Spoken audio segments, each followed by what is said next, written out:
2. We are doing a little bit of graphing again today, so I got some more graph paper in the back if you need it. Let me go ahead, and you don't really have to write this down, so I'm going to start to go over it while you're still maybe getting ready. But just kind of a quick overview of the things that we learned yesterday. First of all, we had our slope formula. I'm doing this again just because we're going to use it again. y2 minus y1 over x2 minus x1. We also talked about, we didn't really learn it yesterday, you learned it a long time ago, slope-intercept form. M is the slope, B is the y-intercept. And then, very important, we had this rule toward the end of the lesson yesterday. X equals a number is vertical, Y equals a number is horizontal. We want to make sure and kind of remember all of that stuff for today's lesson. Okie doke. New today. Now this is kind of a lie. It's not really new. You've done it before, but we haven't talked about it yet together here in pre-calc. So this is where you'll want to start your notes for today. It is point slope form. Y minus y1 equals m times the quantity x minus x1. Now I know that we've used this before, but going back through a couple of things up here, the x1, y1 is just a point on the line. Any point on the line will work. So x1, y1 is just a point. And then the slope, of course, is m. All right, this is kind of obvious, but I'm going to say it anyway.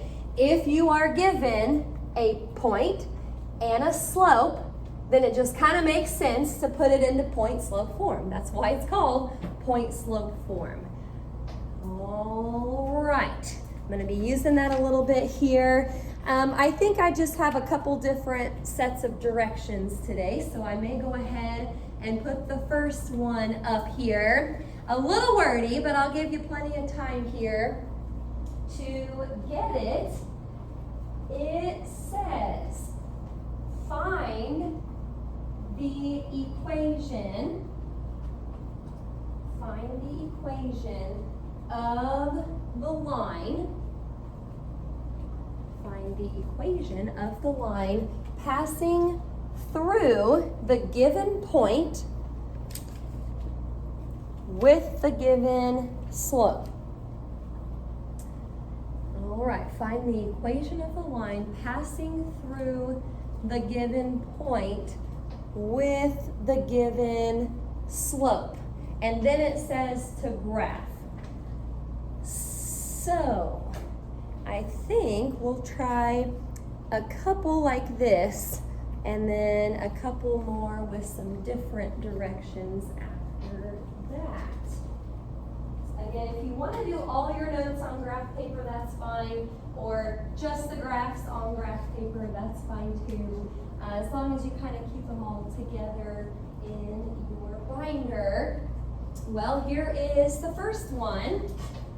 Example 1. The point is -1, 4. -1, 4. And the slope is -3. Okie doke. I'm not going to graph it yet. I'm going to just start where the directions started, putting it into an equation, and then I'll graph. Now, I want to kind of clarify something about the directions real quick.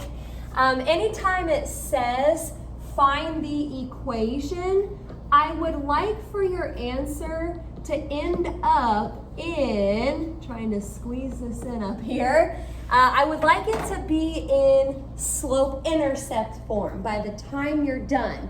And that's a little bit different than your textbook. So you may not be able to check the odd answers quite as well today. just because of that. I think they put their answers in standard form or something different. But again, by the time we're done with our work here, I would like it to end up in slope-intercept form, which means y equals out front. Now, what I kind of like to do on something like this is, since I'm given a point and I'm given a slope, point, slope, I like to just put it in point slope form first, and then I can solve it for y. Now, there's another way to do this, avoiding point slope form, and if you know that method, you like that better, that's perfectly fine.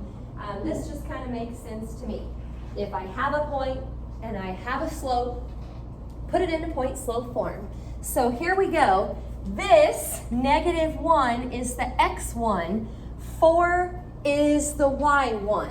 So this is going to say y minus 4 equals the slope, which is -3, times the quantity x, be careful, x minus -1 turns into x plus 1.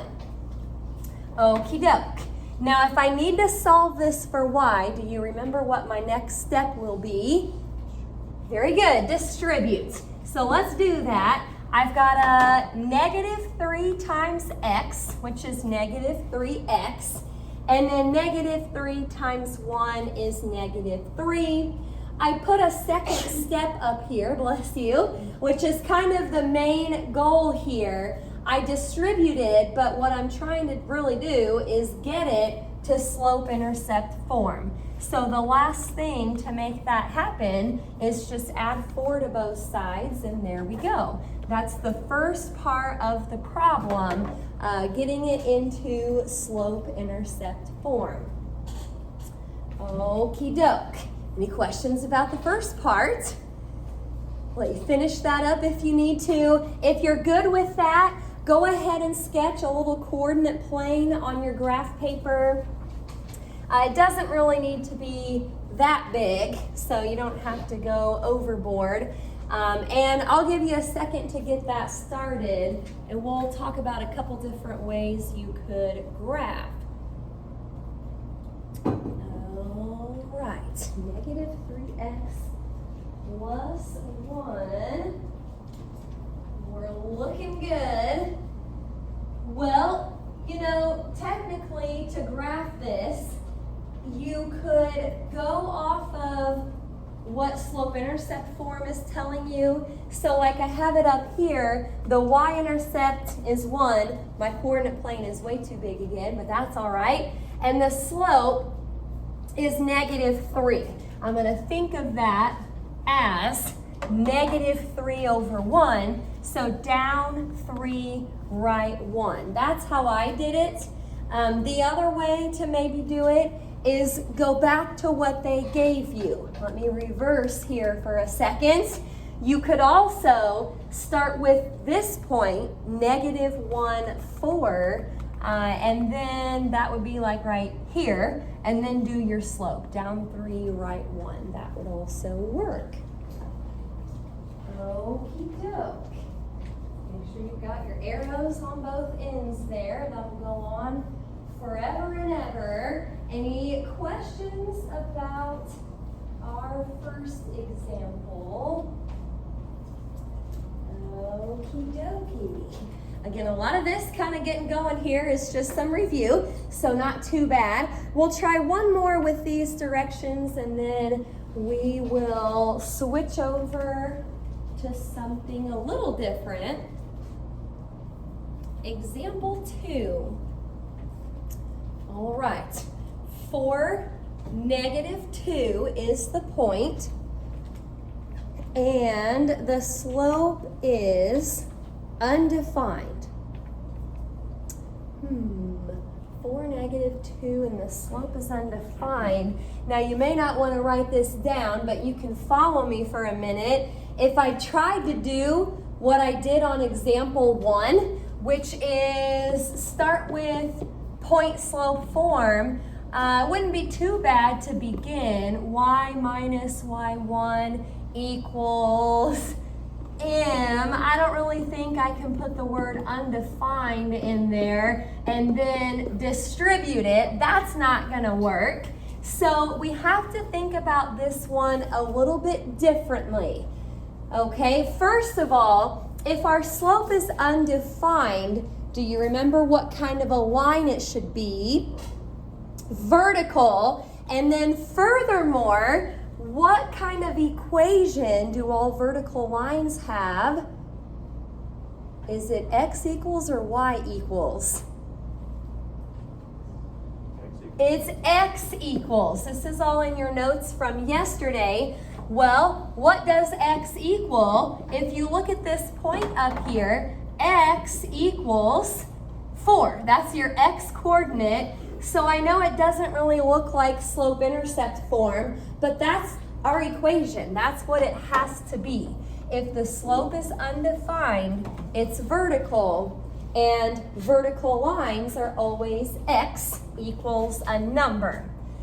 Well, I'm going to go ahead and put the graph right on here since there wasn't a whole lot of work to do to get my equation. I had to think about it a little bit, but not a whole lot to write. Okay, so we already know it's vertical, and since it says x equals 4, you want to go to where x is 4. This is the x-axis. You can put a little point there if you want, and then just draw your vertical line. There we have it. If the slope was 0, I'm not sure if we have an example like that today. We actually do a little bit later, but remember, if it's 0, it should be horizontal. So it would be y equals a number. Okie dokie. Any questions about that one? Not too bad. Well, I'm going to change the directions just a little bit here. So let me know if I'm going too quick. I need to slow down a little. Now it says, find the equation, which I still want it to be in slope-intercept form by the time we're done. Find the equation of the line passing through the given points. It's no longer a point and a slope, it's just points. And then graph. Okay, find the equation of the line passing through the given points and then graph. Okie doke. Gonna do just a couple like this, and then that should be it for today. I'll go ahead, oh boy, fractions. I'm gonna go ahead and put this number 3 up here whenever you are ready. And it says 3 1/2 and then 1/2 3/4. All right. Now, normally in my classes, I always tell my students, if it's a fraction but it turns into a nice decimal, then change it to a decimal, and that's easier to work with. I'm not going to do that here. I know fractions are not our favorite, but I'm going to leave them as fractions just in case you get to one in your homework or maybe on a test or a quiz. That's not a nice decimal. That would need to be left as a fraction. We're going to just leave that the way it is. But what's the main thing that we're missing here? Yeah, you've got plenty of points, but you don't have a slope. So that's going to be the first thing that we do here. We need to use that slope formula to find the slope. Again, I'm leaving them as fractions. We always like our slope to be a fraction anyway. So let's see what we can do here. y2 minus y1 over x2 minus x1. Here goes nothing. This is going to look a little weird with fractions in a fraction, but that's okay. So we've got 3/4 y2 minus 1/2 all over 1/2 minus 3. Now you're gonna have to kind of work on the top and bottom separately for a little bit before you can do a whole lot else. So if you look on top, 3/4 minus 1/2, you might just know what that is, but what do we technically need if we subtract or add fractions? Common denominators. That's a 4. I'm just going to multiply those by 2 real quick to get those common denominators. So really on top, I'm going to just keep going on top for a little bit. It's like taking 3/4 minus 2/4. So barely squeezing that in over there on top, and it won't stay there. We'll have to keep going with it here in a minute. But on top, I've got a 1/4. Okay, let's kind of do the same thing on bottom. Get some common denominators and then simplify. We probably need to think of that 3/1 before we do anything else. So since that's a 2, least common denominator is just going to be 2. So by the time I multiply that second fraction by 2, it's like taking 1/2 minus 6/2. So 1 minus 6, that's going to be a negative 5/2. I know that's kind of squished in over there, but at this point we've got a 1/4 divided by negative 5/2. I'm going to keep going with that here in just a second. Any questions so far?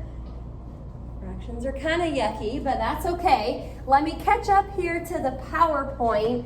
Now, dividing fractions, hopefully you remember this cute little saying that we have: keep, change, and flip.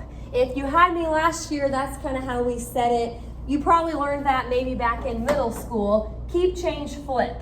So basically, I'm going to keep the 1/4, change it to multiply, and then flip the fraction on bottom. I went ahead and just kind of left the negative sign where it was at. So by the time you multiply across the top and across the bottom and then reduce, woo-wee, that's just the slope part right there, but we finally get down to a slope of negative 1/10. Okie doke. Again, I'm kind of showing you all these steps in case you run into some in your homework or test or a quiz where you can't really just use decimals. You may have to keep them as fractions. Any questions about just finding the slope? That's probably the hardest one that we'll get to all day. So that's good. We've got that part done. Now we still need to find the equation.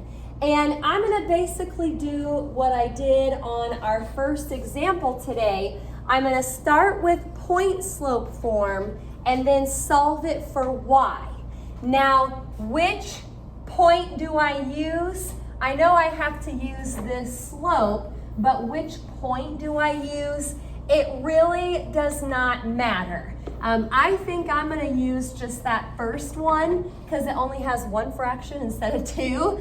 But again, if you used this other fraction or this other point, has a lot of fractions in it, you should still get the same answer.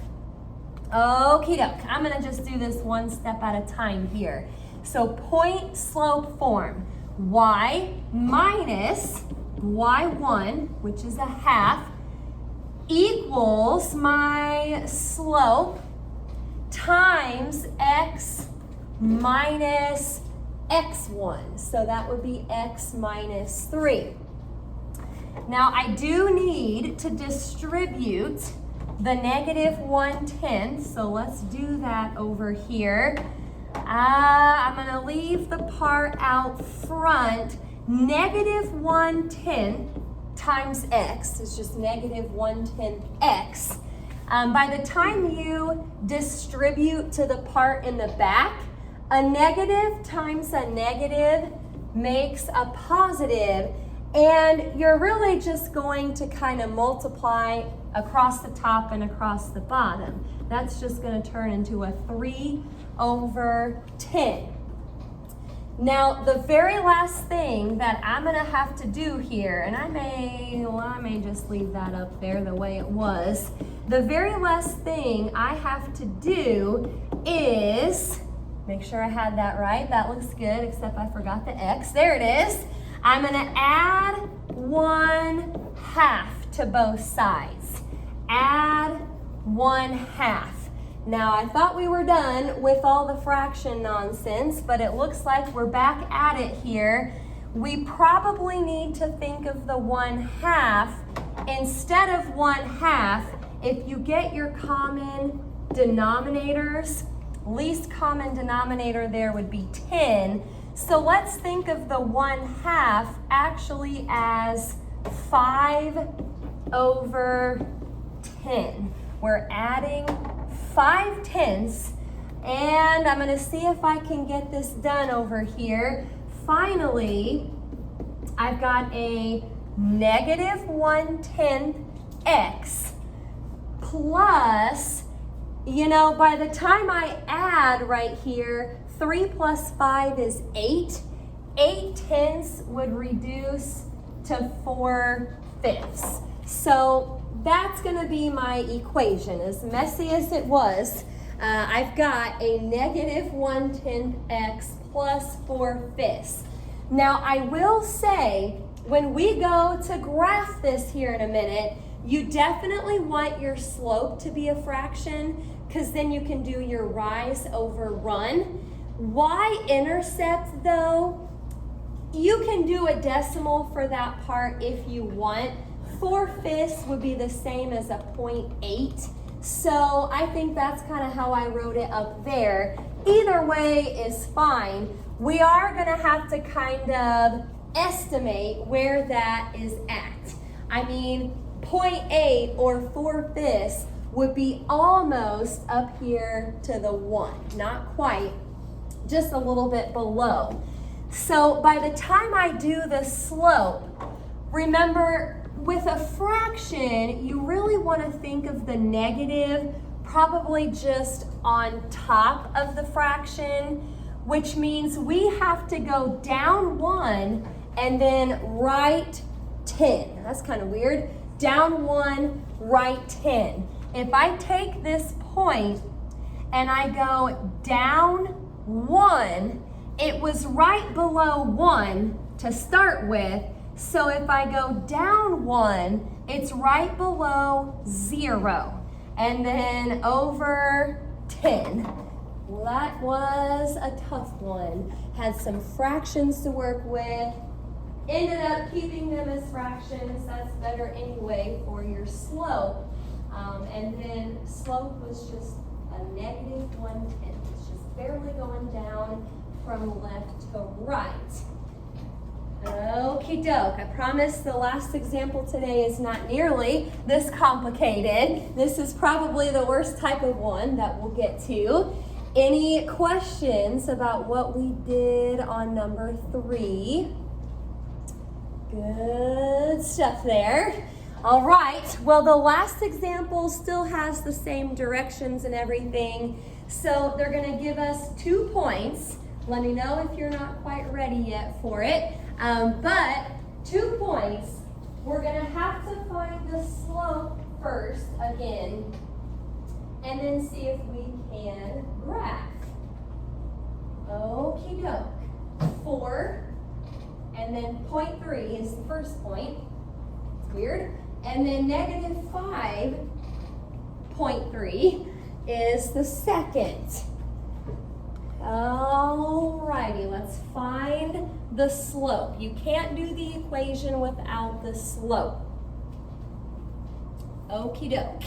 So y2, 0.3 minus y1, which is another 0.3, equals x2, which is negative 5, minus x1, which is 4. Well, if you keep going with this, technically you get a 0 over negative 9, but we talked about this yesterday. 0 on the top is okay, 0 on the bottom, no way. But if it is on top, you need to kind of keep going with that and just simplify it to be 0. Now I can probably work with that. If you want to go ahead on to point slope form, just like we usually do, we could probably work with a slope of 0. Now you might be able to take a shortcut and avoid this. I'll talk about that here in a minute. Maybe you're thinking about it already, but let's see what happens. I'm going to use this point, even though it does not matter, that point and that slope, and here we go. Y minus 0.3 equals 0 times x minus 4. Now, if you want to distribute the 0, you can. Technically, I guess that's what we're going to do. But 0 times anything is 0. You don't really need to put 0x minus 0 because that's just 0. Now, let's still add the 0.3 to both sides so that we get y by itself, but this is our equation. Y equals 0.3. Now remember, y equals a number is horizontal. So you can either graph those points and do it that way, or I'm going to switch over to the graph here. Let me know if you need me to come back to that. Or if you just go to 0.3-ish on the y-axis, you can just draw your horizontal line, and then there you have it. Okay, the shortcut I was talking about would be once you find that your slope is 0, you know it has to be horizontal, which means it has to be y equals a number. And if you look back at those points, you could see that y has to be 0.3. That's what it is on both of those. Or if it was vertical, go back and look at the x's. They would be the same in that case. All righty, any questions about that last one? Good stuff. Let me go ahead and put the assignment up here. A lot of writing. This is P2 though. Make sure you have that at the top. They are odds, but remember what I said about the book. They don't put their answers in slope-intercept. I want to say they put them in standard form or something weird. So you may not be able to check the odds too well. We're going to go over those tomorrow. Okay, so 25 to 31 odd, 51 to 59 odd. And I'm just pointing out that you don't have to graph on the last set of problems, 51 to 59 odd. And again, answers in the back might look a little different.